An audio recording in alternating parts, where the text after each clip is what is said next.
Hello, welcome again to the Practice Forward podcast. I'm V.O. Bush. I'm your host, founder of Scandaplan, and today we are joined by Pamela Glazer. Pamela has her own architecture practice. She's a Hamptons-based studio known for merging contemporary clarity with vernacular warmth. Glazer's work spans residential and commercial spaces that are site responsive, sustainable, and deeply personal. From custom homes that honor local content and context to elegant multifunctional spaces like Montauk Highway Tennis Pavilion, her portfolio reflects a belief in architecture as both lifestyle and legacy. Guided by light, materiality, and client collaboration, Pamela Glazer designs with purpose and a distinct sense of place. Great to have you today, Pamela. How are you doing? Thank you. Glad to be here. I'm good. Glad to be here. I'm really looking forward to hearing about your practice and how you're working in the Hamptons. And we do quite a lot of work out there in the Hamptons, so it's interesting that, I feel like we sort of have our pulse on, kind of what people are looking for and all the things that are, happening out there. I'll just say Practice Forward is sponsored by Scandaplan. Scandaplan empowers architects and engineers with high-precision LiDAR capture and tailored BIM CAD deliverables that reflect real-world conditions with confidence. Specializing in adaptive reuse and renovation workflows, we streamline complex coordination across disciplines: architecture, MEP, structure, and landscape. With custom level of detail, rapid turnaround, and lifetime support, Scandaplan is the behind-the-scenes partner enabling teams to design with clarity, speed, and certainty. Scandaplan is the measure of excellence. Visit us at scandaplan.io. So, Pam, welcome to the show. It seems like you your process is really tied in with, as it should be in the Hamptons. It's one of the most beautiful places in the world, and people come from all over the world because the Hamptons really has special light, right? Correct. And it feels like a lot of your work really comes out of the landscape and the light and how the light hits the landscape, and then how the architecture can kind of harmonize with that. Is that true? That is the basis that I start every project on. Mm-hmm. So I think the first thing that I do when I approach a project is really take a look at what the site has to offer and how I'm going to be able to take complete advantage of all that it has to offer. So I think that's how I begin. And you do a combination of new builds and renovations, is that right? Yes. Yeah. So when you're doing a renovation, is it, are you able to kind of like really rethink how the space is engaging with the light and the landscape in the same way? It's more restrictive, clearly, but I'll give you a good example. I went to look at a project for a couple who bought a fairly good sized property in Montauk, which had a beautiful view west, sunset, and it was on the water. And the major rooms in the house were facing the driveway, not the water. Yeah. And I was completely dumbfounded. So the site was very beautiful. And the client says to me, I think we have to fix some things. And I said, well, you think? So, yeah, basically I did a complete 180 on the house. We flipped it over. Like all the uses of the spaces were flipped, to the other side. It's crazy how that kind of thing happens. So no, I didn't get to move the foundation, and I might have done that if I was building the house new. I don't know that I would have done the setup the same way, but I was able to take advantage of the site by moving the rooms and changing the windows. Oh yeah, well, I'm sure. So how do you you described each site as kind of having its own voice. Yes. So when you visit a site, I mean, what are you really listening for? What's your, how do you feel it out? Well, I think views are prime consideration. Topography, are we hilly? Are we flat? Are we, do we want privacy from our neighbors, or do we want to see our neighbors? Do we, it's, what kind, is this an active family? Do they play games on the property? Do they want, do they just want natural vegetation? So a lot of all of that becomes really important to, how you're going to begin the project. I never think, okay, well, I want a house that looks like this. Oh gosh, it's a hilly site, but my house is flat. There's a lot of that going on. You come around, houses put on the property, front door faces street, back of house faces whatever it faces. No thought what's south, where you're going to get the sunsets, where you're going to get the sunrises. And like you said, the light here is so spectacular because we're at sea level. We get sunrise to sunset fully. We don't have a mountain blocking the way. Right. And if you, so to understand what that is in the winter and what that is in the summer is really important. Sure. Yeah. Yeah. It's also one of the only places on the East Coast where you can kind of, see the sun setting over the ocean or over the bay. And I think that maybe that's one of the things people love about the Hamptons.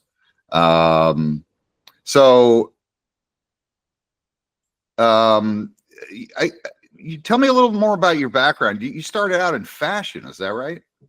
Well, I did go to architecture school early on and was licensed and got my license. And I worked my first big job out of college, because I had quite a few jobs while I was in college and then through my graduate years. But my first big job in New York City was low income housing.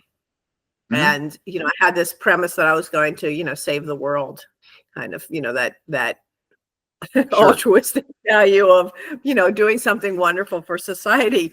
And I did for quite a long time, to the tune of falling through the floor, getting some fleas, just all sorts of wonderful things that low income housing comes with, having to go to these pretty dreadful neighborhoods in New York and measure some awful buildings. And I actually really loved it and did that for a number of years until the Reagan administration, when all the funding kind of through we had, because we were funded from HUD and the New York City Housing Authority, and that kind of money just went by the wayside. I mean, we're really subject to government restrictions or government funding in that case. So I did that, and I somehow segued into there was the loft explosion, where people were buying these, illegal lofts at the time, which basically became legal later. But so I was designing these 5,000 to 10,000 square foot spaces become residences. So this is in the 80s in New York? This was in the 80s in New York. Yeah. So we're talking about Soho, Tribeca, those kind of areas, or? Yes, basically, yes. Tribeca. There were a few in, I think I did a couple in Chelsea, but mostly Tribeca and Soho. And then I went to work for a kind of artsy architecture field firm that did some really interesting work. And I don't know, and then that sort of pushed me into the commercial sector. Okay. So I ended up doing a lot of theater work, off-Broadway theater work, Performing Arts Center in Saratoga, a lot of other kinds of larger commercial. I see. And that went on for a while, but then I had a family.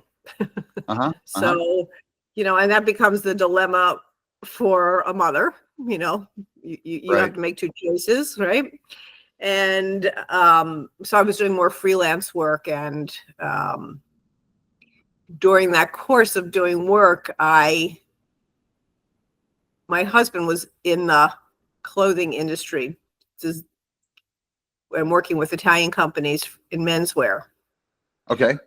So I was able to start a women's end of that business. Okay. Just kind of happened and was able to give me the flexibility I needed to do everything. And So then you started designing clothes? yeah. Oh, and okay. I did it for like 15 years. Huh. Interesting. So it was very interesting, actually. It was, 15 years was plenty. I was done with it. Were you still doing your architecture practice at the time, or you're just? I was still freelancing on the side. I was still kind of I did a lot of things related to the clothing business. So the companies that we were working with out of Italy would open small shops here, either inside a department store in Bloomingdale's or Saks, or they would have it, have their own freestanding shop, and I would design them. Okay. I kept doing that. And then somewhere along the line, I got this exciting call from a person who was doing consulting for United Airlines. And they were looking for an architect to kind of overhaul it was the beginning of the little kiosks, the self-ticketing kiosks. And they were anxious to get onto that because I don't know if you remember Continental Airlines, but Continental had already launched one and they were the first. They're also not in existence anymore, but they were the first. And so United was really anxious to jump on immediately. They were afraid to be behind the 8 ball and everybody would be putting them out and they didn't have them. So so I was hired to design this whole system. It was really kind of novel and fun. And I ended up putting them in Chicago, San Diego, I think Seattle, a few other airports. So I don't know, it sort of it got me back into architecture, which I finally left the clothing behind. And and that's how it all started. So back again. Right. So it sounds like you were doing more like commercial retail kind of work. And then how have you, but now it seems like most of the work you're doing is residential. Yeah. I seem to be all over the place, or I was all over the place. I mean, it's sort of exciting for me. I love the challenges. So whatever you throw at me, I'm like happy to take on. I ended up designing a house for myself. Okay. In Southampton. Right. And it was published right off the bat, which was kind of exciting. And I started getting a lot of calls, and then I was tired. And then I decided that I would just move here because I see. Okay. Spending any time on the Long Island Expressway is not fun. It's like it's a parking lot from New York to here. It's never nice. So, so I just moved and then, have been building a business ever since. Great. So you've been out, how long you've been based in the Hamptons now? 22 years. So, but it's not easy to build a business later on in life, I can assure you. It's not the same, and especially since I didn't really have any, any contacts here. It's not like I grew up here or summered here regularly or did anything like that. It was just, I started getting work and then I needed to continue to get work. Right. Well, seems like there's like a lot of like big dynamic projects happening out there. I know we've been involved in quite a few of them recently. Yes. And I mean, it is, I would say in this climate, one of those neighborhoods that's still somewhat recession proof. How about in the past 5 years or so, is there anything are there any tools there or ways that you've been working that really fundamentally changed the way you're working with, form and light and massing? Well, I think back in the day, I was building hand models, and every once in a while I still do that because I A, enjoy it, and B, sometimes it's a little more revealing when you have something complicated going on. But we tend to just use more 3D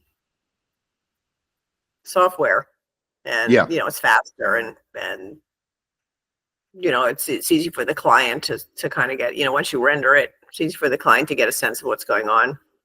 So I mean that's sort of now a standard. We just design with the 3D software. Right. And then do you guys have a way of simulating the light and the sort of how the sun is going to pass over the house over the year and things like that? Yes, you can set the time of day and the month and the year or month in the year, and yes, and simulate the light. No, it's fantastic. Fantastic. I'm still, because I went to school so long ago, I still can probably outdraw the software. Sure. but that's because my brain is attached to a pencil. It's not attached to a keyboard. And sure. Yeah. Whereas if I graduated school in the last 15 years, I would not be that same person, for sure. Well, it's a really interesting time when you think about all these smaller firms and they have multiple generations working together. And, so you've got people that are, internet literate, that are BIM literate, that are CAD literate, that are starting to be AI literate. And, every 10 years or so, people are coming in with a whole different way of thinking about it, approaching projects. So it's interesting to hear how different firms are working with, different inputs and different people from different generations thinking about things differently. It's pretty fantastic. I mean, I sometimes hate that I don't have that, a depth relationship with a computer like I should, but it wasn't of my generation and my training. So it becomes more of an add-on than a language that I know. Yeah. But I mean, at the same time, 20 years from now, I mean, folks of your generation are not really going to be practicing that much more. And everyone is going to be someone who grew up with the internet and with BIM and CAD, so still, it's great at this time in history that we still have, folks like you that, started out purely analog. I mean, architecture is one of the oldest professions on earth. And it's been, people have been doing it for, before the history is even recorded. In the Renaissance, I think it took 5 years to do a set of drawings for a building. Oh, really? Wow. Can you imagine? I'd like to see my clients say, I'll see in 5 years. Yeah. That really would sit well. So anyway, a lot of these renovation projects you're doing, you're working with, I would imagine, all kinds of historic overlays and tight zoning.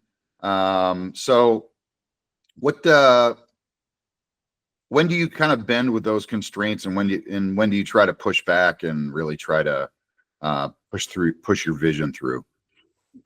I think you can't push back too much from the constraints unless you really have a minor request that makes a lot of sense. I've gone for variances for a few projects, and that's because they really don't destroy the environment. They're not heavily effective additions to the site. I mean, the restrictions really make a lot of sense if you stop to think about them. But sometimes you get a very restrictive site, and you need a little bit of leeway. I'm really okay with most of the restrictions, and I don't really mind the challenge, and particularly the restrictions that come for environmental reasons, because this area is so environmentally sensitive. I mean, every single thing you put on your property ends up in the bay or the ocean. Yes. And And, you know, each time I put a line on a piece of paper, I think about that. Mm-hmm. And that's, you know, that I don't know that that's the case all around. I mean, I know that people come out here and they want their big fresh lawn, and they're in an area that's an overlay district which means that they have a lot of planting and trees on their property that are filtering the water that's coming from farm fields before it gets to the bay. And they're saying, well, I don't understand. This is my property. Why can't I do what I want? And so they hire an attorney that comes from the city and, you know, says, oh, well, my client needs a tennis court and needs a lawn and needs this and needs that. And the answer is no, you can't have that. Because, you know, your tennis court is costing that algae bloom that we get every August in the bay. Yes. Believe it or not. Yeah. Right. And you know, this is something that I think is the architect's responsibility to explain to the client why we have these restrictions. Yes. Yeah. If you don't if you don't explain it, they don't really understand. They just think that the you know, the jurisdictions are just being a pain in the neck. Mm-hmm. Mm-hmm. So, I mean, it seems like a lot of your work really begins with the landscape. And so how do you model the landscape? And what kind of challenges do you have around that? Well, it all depends where we are. If we're waterfront, we have one particular kind of landscaping versus, you know, whether you're in the woods or whether you're near a farm field. So I think it's really very, very particular. You know, I'm not in agreement that you get a flat site, you put a house in the middle and you surround it with privet, you know, which is, I think, a lot of the properties here. I don't find that attractive personally. I do understand the privacy of it, and I you know, and everybody's entitled to have a private property for sure. But I think it's best to put up as many indigenous plants and trees as possible that don't require the spraying and, you know, and fertilization, because they're not really indigenous to this area, because it's a very harsh environment. Like the salt air can kill anything. And it's also very damp. Yeah, you need really rugged foliage out there. Yes. Now, do you do the landscape design as well, or are you collaborating with landscape designers? I collaborate usually with a landscaper. I mean, if I lay out a house, I, you know, say I'd like planting here, I'd like planting there, I'd like, you know, thick planting, I want decorative planting. So yeah, we'll work that way. I don't know if I'm so botanically knowledgeable that I would go there so much. And you do a lot of coastal projects. I mean, how far out do you project? You know, I was speaking to a landscape designer yesterday. He's talking about designing a 70-acre park that he's projecting 100 years into the future and saying, well, you know, half of this is going to be underwater. And he had explained to the client, well, wait a second, this whole park's going to be underwater? He's like, yeah, well, yeah, I mean, we're designing it for that. But I mean, probably not wrong. I mean, like, you know, I'm finishing up a house right now. They're just punch listing the project. And I tried to explain to the client that they really, as much as, you know, I understood them not wanting to tear down the house and redoing it, that it was in this particular case on this particular property, they needed to build a different foundation and they needed to get the house up much higher. And the client was insistent that they didn't want to rip down the house, that they were trying to be more sustainable by saving everything, which I could understand. I said, but you're not saving yourself in the end. So I don't know. This is, you know, you've got that balance that has to happen. You know, where does it make sense? And we left the house, but the house is so close to the ground. I'm afraid for them. Yeah. Well, you know, I did everything I could to beg, but right. I lost the battle. Yeah. Well, you know, I guess it's a trade-off. You know, I mean, when you have a clientele that can basically afford to build anything they want, Sometimes you just got to let them do it. Yeah. Are there what's one value that you really hold tightly that sometimes slows down your process? I would say really when the client holds out, when they're not really giving me the truth about how they need to use the house or what they want. Right. This is the biggest handicap, because if I have to play a guessing game, you're in the end, you're getting the house that I want you to have. Right. That's not necessarily the house that you want to have. Now, why do you think that is? They're just, people are just not able to articulate what they really want or think about it, or there's some of that. There's some of the Instagram factor, which is, really affected us so much. It's much more than we'd like to admit, I think. There's so much, I'll have clients who will send me, look how fun this is. Look at this house. Look at this house. And I'll have to answer, that's not really a house. That's an Instagram feed. There's so much of this, like modeling, that they can't tell the difference between whether it's a real house or not. Yeah. I'm like, that house has no structure. You can't build that house. It looks like a lot of fun, but I'm sorry. And they get this idea that that's what's happening in the world. Yeah. This is trendy. This is what I need to have. Look, everybody's, they got 200,000 followers or 2 million followers. This person must be great. I'm like, this person's a great drawer. They do great renderings. I'll admit to that. Well, I would imagine it's, I would imagine you're probably thinking more about the long game, like developing a home that's going to flex across generations, right? And yes, I'm like your friend who said 100 years, I'm thinking a house at least 150 years. Right. We have the materials now and to build the shell of a house to last that long. Sure. And then another thing that seems like kind of a signature of yours is that you integrate a lot of reclaimed materials. So, how do you plan around that versus, new materials versus reclaimed materials? Maybe some have better performance and some have more kind of, cultural resonance. How do you determine that? First, I lose my structural engineer's number because they go nuts if they think that you're not putting a piece of steel under a wood beam that's been holding up the center of a barn for 250 years. They can't understand how that possibly could hold up your house. So I have to just kind of, ignore that completely. And then, what I do is I'll design the structure with a multiple size possibility in mind and a length. Mm-hmm. Then I call my resources and I say, I need the following. And I give them a list of what I'm looking for. Yeah.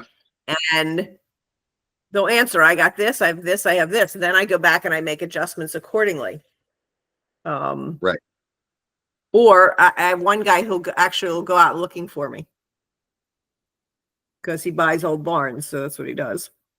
So then you find old beams, and that's amazing. Yeah, part of what we really are trying to do with ScandaPlan is really empower people to save old buildings, to be able to repurpose old buildings, and let people know that old buildings can also be smart buildings. Old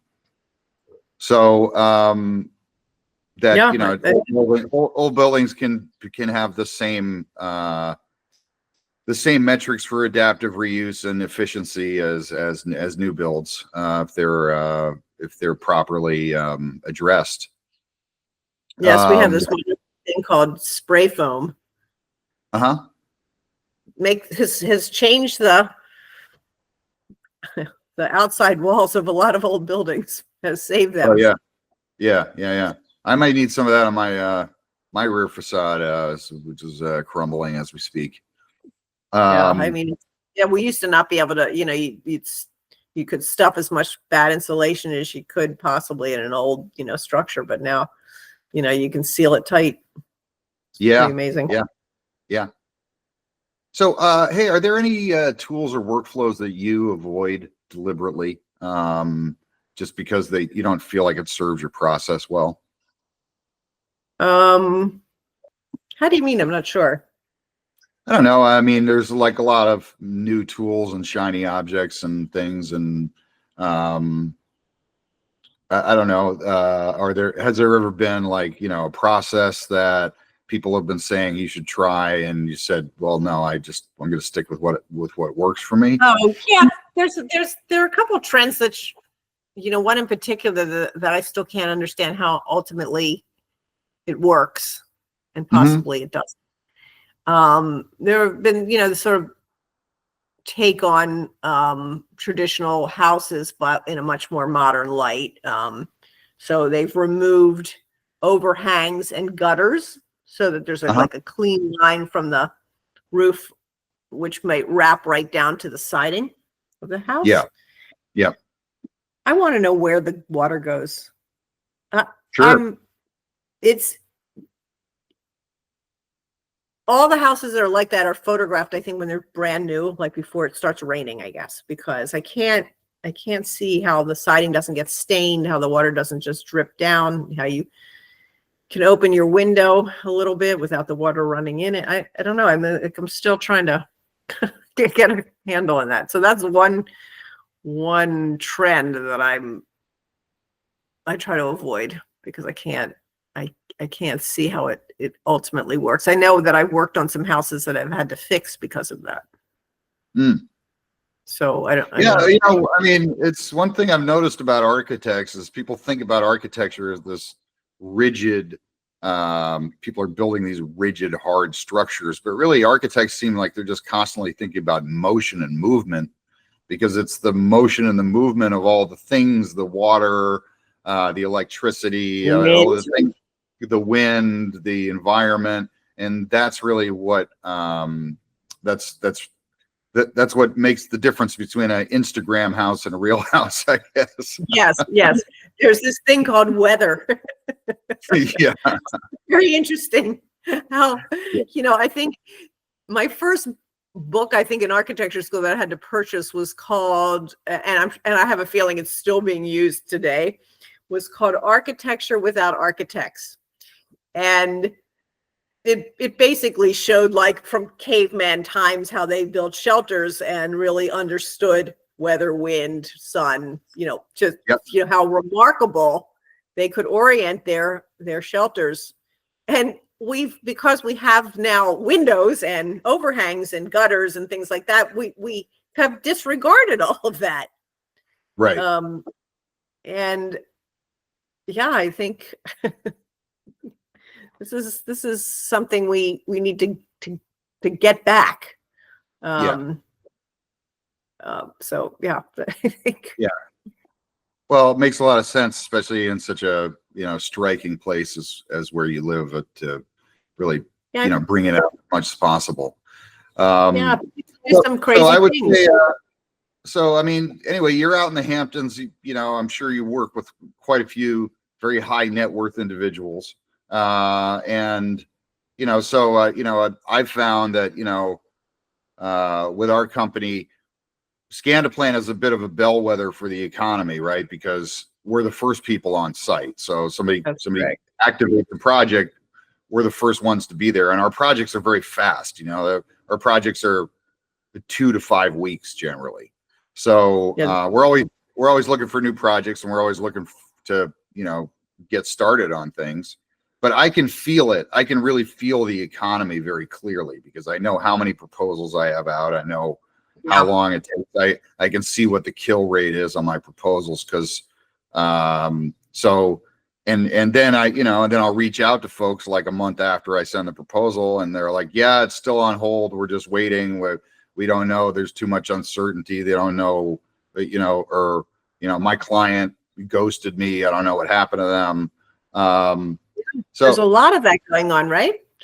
Yeah. Yeah. Yeah, So the client goes MIA, and you're like, oh, and well, I mean, they'll have sent you a deposit, and then they disappear into the sunset. Like, how's sure. that possible? Yeah. I mean, I don't know. It does kind of seem like, the higher their net worth, the less, responsive they are. But There's some truth. There is some truth to that. It's not 100%, but you wonder. I have like what I considered possibly a dream client. They sent me this amazing email about all the things they wanted on their property, and they had this 4-acre property, beautiful property, and everything that in their list was qualitative instead of quantitative. And it was just lovely to get a list like that. Usually I get, I want 4 bedrooms, I want 5 bedrooms, I need 2 fireplaces, I need 1 garage, 2-car garage, whatever. But this was really like all about how they lived and how they used the property. And it's exciting for me because that now leaves you with so many possibilities, and it gets exciting. Right. And so they had, I guess they interviewed quite a few architects, and they had narrowed it down to 2. And I was one of them, and they couldn't decide between the 2 of us. I guess we maybe each had our strong points. And he said, well, would you guys work together? And I said, we'll both all hate ourselves if we do that, in the end. So they asked me to do like a little design charrette for them, and to at the end of the, whatever it was, 5 or 6 weeks, to do a presentation. And I put my heart and soul into it because I was so want to do this job. And we gave actually 2 different options, one of keeping the house and doing a renovation, and one of a brand new house, and blah, blah, blah, blah, blah. And it's not been quite a year, but almost a year has gone by, and they've just kind of vanished. Yeah. And I know. yeah, I mean, it's you're just so many projects like that. But I mean, I don't know. I'm downstream of, for us, it's like, if we do a $3,000 project, we're probably downstream of a multi-million-dollar budget. So I would just imagine in this environment, it must be really difficult to have any idea what anything's going to cost, what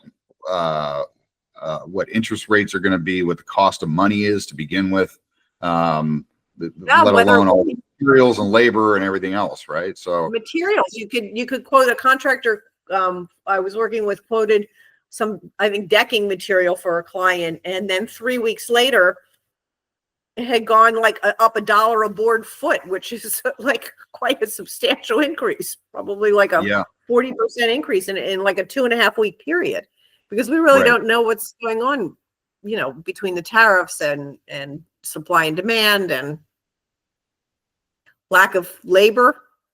Yeah. Deporting a lot of our labor. Yeah. Yeah. I mean, listen, I feel it immediately. It's like, I literally see the stock market go up, and then a day later I get 20 requests. After I'll be sitting there all week for 10 days, like nothing, crickets. Yeah. And then the stock market goes up, and then the next day it's like it takes them a day to figure out that they're going to pull the trigger on something, and then I find out the day after. But yeah, people's confidence really seems to be pretty shook right now, and it's tough. It's tough for I'm sure a lot of folks. What do you how do you navigate things at a time like this when there's so much uncertainty? I cry at night. No, I just, it's hard. It's sort of what happened from 2008 to 2012. I mean, everything just fell to pieces at that point. Yeah. So you end up maybe doing jobs that you otherwise probably wouldn't take. And I think that's what happens. I have like a handful of jobs to the side that I would not be excited to do for one reason or another. I mean, just because, you know, I know sometimes the requests are next to impossible. They Yeah. don't really have, they don't have the property to do what they want to do, or they don't have the finances, and the expectations are unrealistic, and, you know, so you don't even want to start with that, because, you know, you end up designing something and the client really, we want this, and you know, they can't pay for it, but they're like pushing, and then you have to cut the whole thing back. So you've designed an entire house for nothing. Right. So best Yeah. to just, you know, run for the hills from that. So, you know, I have a bunch of those. So I guess if I, you know, need the work, I would go back to that, Well, but hopefully not. I just say when times are tough like this, and it's hard to predict. So many things are so unpredictable. You know, one thing that, you know, my company offers is some predictability in terms of, you know, moving forward with solid data. So like I'd say the only way to any kind of budget predictability or schedule predictability is going through reliable data. Because if your data's off, you're going to have RFIs, you're going to have all kinds of things down the pipe, and endless coordination meetings, and all kinds of issues that nobody anticipated. So we do our best to try to help people have a really solid foundation from the beginning of a project that, you know, hopefully eliminates a lot of you know, unexpected problems down the road. And we've been doing a lot of stuff with coastal work as well, being able to model things like dunes and, you know, landscape topography, also being able to georeference data so that you actually know exactly, you know, in the point cloud we can deliver it so that, you know, there's millions and millions of point clouds, millions of points in the point cloud, and each one of those points is going to give you an accurate elevation from sea level, accurate orientation and location on the map. So, and, you know, I would imagine things like this where it's so tightly zoned and regulated, and there's so many, you know, issues with the coast, that that kind of precision would really be helpful.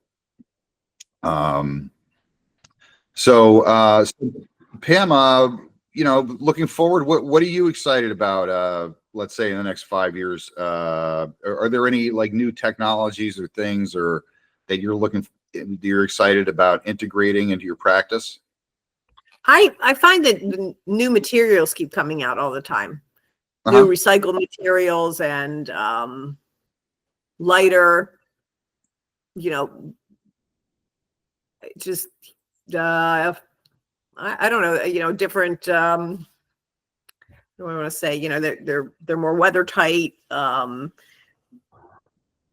coming from reclaimed materials, you know, just you know, less carbon footprint, you know, that excites me, I think. Yeah. Well, do you often feel like there's a friction between you and your clients in terms of like you're trying to do real adaptive reuse and they're maybe just don't understand, or they're seeing it more just in terms of greenscaping? Yeah, I mean, I you know, I always recommend using solar or geothermal or systems, and the client will say to me, "Oh no, I don't believe in that." And you're like, "Well, there's nothing to believe in here. This is this is not a religion. Yeah, right. This is, you know, how to not use fossil fuels. Does that have any interest?" But yeah, our government has just finished cutting all anything related to climate science funding. So it's not a surprise to see people follow. Yeah.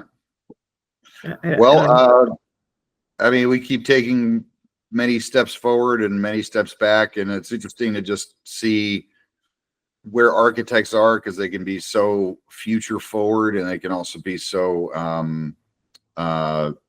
respectful of the past and the traditions.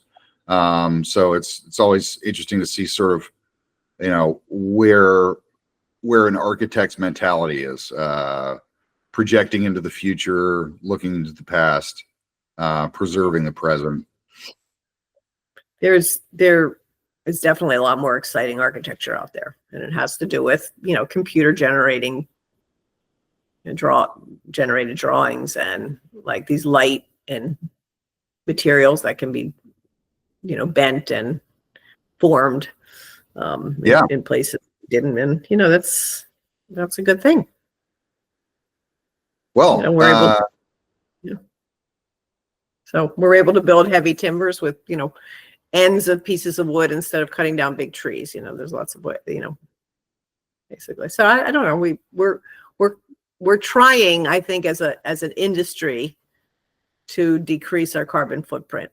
And at the moment, I think the building is responsible for 40% of the carbon footprint in the world. That's a pretty large percentage. Right. I mean, that's why I think people don't understand why architects are so ecologically conscious. And I think it's because I think most people have a blind spot to the fact that, you know, the construction industry, it's contributing 40% of the waste in the landfills. It's I think it contributes something like 40% of the greenhouse gases on the planet. So I think, you know, people spend a lot of time recycling, driving electric cars, et cetera. But I mean, really, probably the biggest impact they could have would be actually saving a building, rehabbing a building, and trying to, you know, look at the impact of, you know, the built world around them, and how that's really contributing to the environment.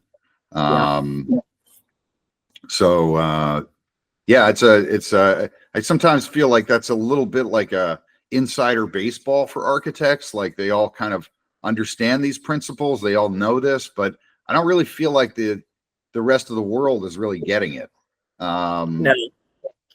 And what's so interesting is we have the means in the Hamptons, right? Our budget per square foot is probably at the very top end of the residential architecture. We can use these systems. They can afford them. Yeah. They need to be leaders in that department, not the ones trailing behind. You know, why wouldn't you? If you're spending $1,000 or $2,000 a square foot on your house, why wouldn't you use every possible advanced technology available? Absolutely. Yeah, I mean, if we're going to live in a country of billionaire oligarchs, I mean, they might as well, you know, show it. Well, at least, you know, do something interesting and, you know, future forward with the architecture. They can certainly afford it. So for sure. Yeah. And so, so Pamela, it's so great to talk to you. I'm afraid we're running out of time now, but I'd love to catch up with you again, and maybe drop in next time I'm out in the Hamptons, documenting some more of these incredible coastal homes, and look forward to meeting you out there someday. All right, thanks, Sam. Well, thank you for the opportunity to sit and discuss my passion. Yeah, absolutely. Thanks so much for joining us. And so it's have a look at Pamela Glazer's work, everyone. It's Pamela Glazer Architect is your website. And we are, once again, the Practice Forward podcast, sponsored by Scandaplan. You can visit us at scandaplan.io. Signing off, I'm V. Owen Bush, and we'll catch you on the next one. Thanks, everyone. Great. Thank you, Owen. Bye. Thank you, Pam. Cheers.